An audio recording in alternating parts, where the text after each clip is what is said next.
Pour la bande originale du jeu, on a essayé d'être... For the soundtrack of the game, we tried to be very close to what is done in film. We were constantly asking at each place in the game, why are we putting music here? What is it going to say? So we focused the music on bringing emotion, which is interactive, and supports the character's arc. I'm sorry, honey. I'm sorry. I'm sorry. You know I love you, don't you? You know I love you. We make games that are very narrative. We're really into interactive drama, so the soundtrack also had to go in that direction, supporting the three characters' very different stories. We really wanted three colors, three musical sound identities, and from there, having three composers made sense, since the story of Kara, Marcus, and Connor are all completely different.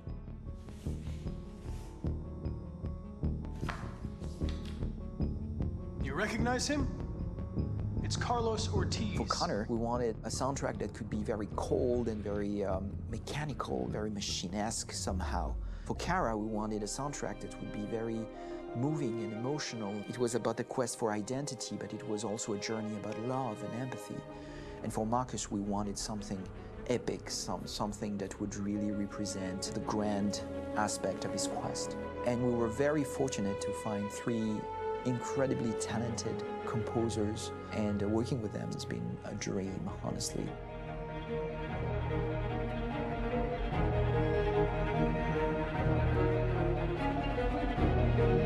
My name's Philip Shepherd, and I'm a composer and a cellist and a producer. And today we're at Abbey Road Studio One, which is my favourite studio in the world. And today we're recording the soundtrack for Kara from Become Human.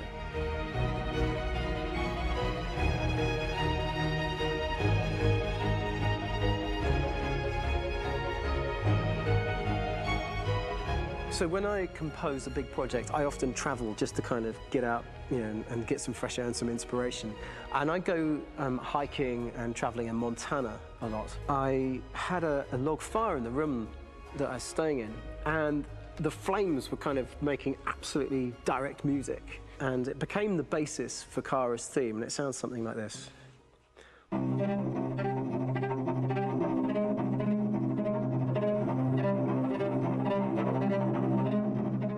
Now, over the top of that, I found a little theme that just seemed to fit over the top, which is taking Kara's name, Kara, and just using like a two-syllable motif, and it sounds like this. We're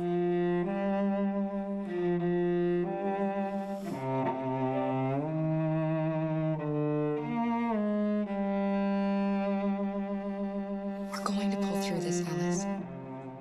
As long as we're together, nothing can hurt us.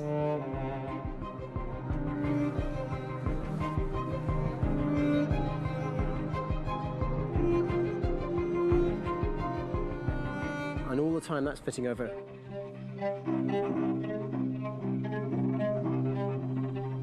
So it kind of works in lots of levels. And in fact, every single theme in the score has one of those elements built into it, and it becomes sort of the DNA of every single tune.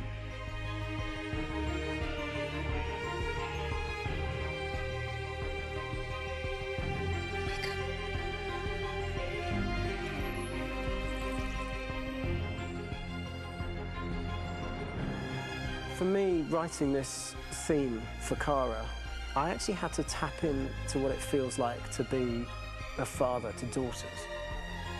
I really had to tap into everything I feel about my daughters and thinking, well, if I had to write music for them and that sense of trying to protect them but also give them the freedom, that's totally where it came from. Because each composer has been given the sort of narrative responsibility for very different characters, I haven't had to sort of go into other styles. I can actually be very loyal to this particular character and sort of hopefully encapsulate her. But it means also I've suddenly become very connected to this character. And if for some reason it goes to game over early, I'm getting mortified, you know? They're over there!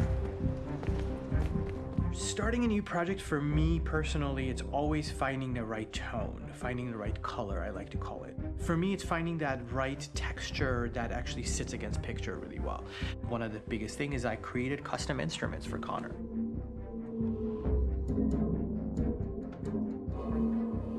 I pulled out all my vintage synthesizers to be able to capture this robotic person, if you will. My approach to all of these custom instruments is that I hear the sound in my head. And either I could just come into the piano and just be like, all right, so I'm gonna just get on the computer and just create it. I rather be able to play these instruments physically. Oh, that's nice. If you can do the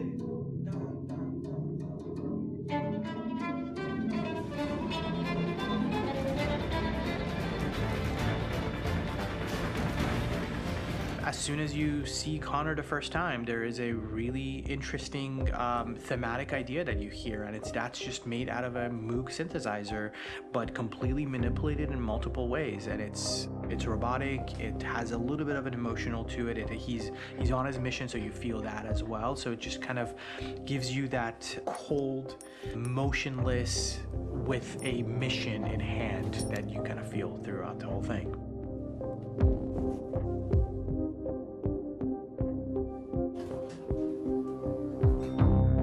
Because the music evolved, one of the things that I was very weary and I was very kind of focused on was the way that the music has to evolve.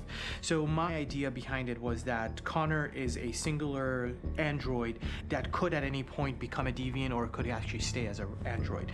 So I created a more or less an Connor theme, and then I was able to just manipulate it in different aspects of it. Is everything okay, Lieutenant?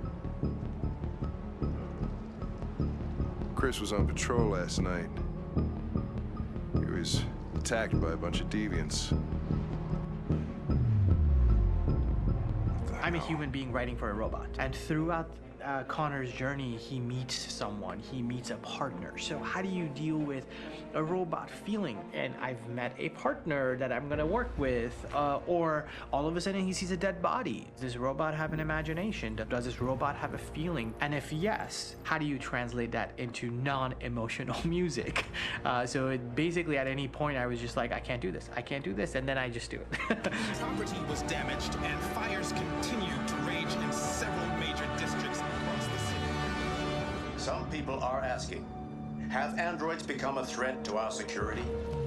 When I first started really digging in on Marcus, the one thing that I really tried to capture was the transformation process. You know, Marcus is this android that evolves over the course of the game and really goes from kind of figuring out that he's more than just an android. You know, he's starting to develop kind of a human soul in a way.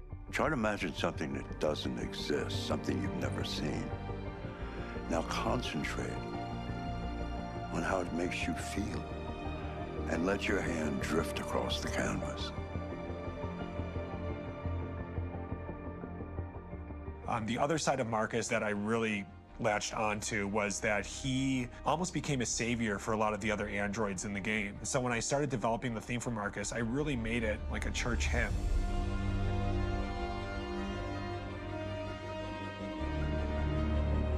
I wanted it to be very simple. I wanted to make it a chordal melody. I really wanted to make it almost like a Bach hymn. The tough thing with that is it had to be recognizable. If I made it too complex from a harmonic standpoint, it would be hard, I think, for people to kind of pick it out and recognize it. It's very acoustic derived, but it's also been treated with a lot of effects and things to kind of put it into the space that I felt the sound should be in. It can be beautiful, it can be haunting, it can be extremely powerful from an action standpoint, and I'm really happy with the way it turned out. The music is there, but it's subliminal and it's emotional, and people are feeling it, and it's not distracting.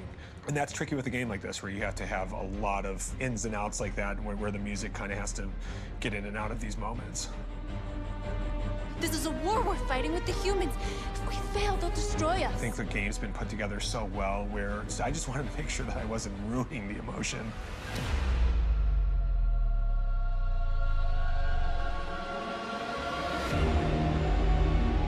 I gotta be honest, when we first started on this path, I've said, oh man, this could be pretty messy, you know? I mean, it could feel disconnected, and But I mean, it's amazing how they really guided us and got us to really kind of all be in the same world, but at the same time feeling completely different. So it's really going to stand out and kind of be one of those games where people are really going to notice the music and kind of how it was crafted, and and all the hard work that went into being able to pull it off in a graceful way.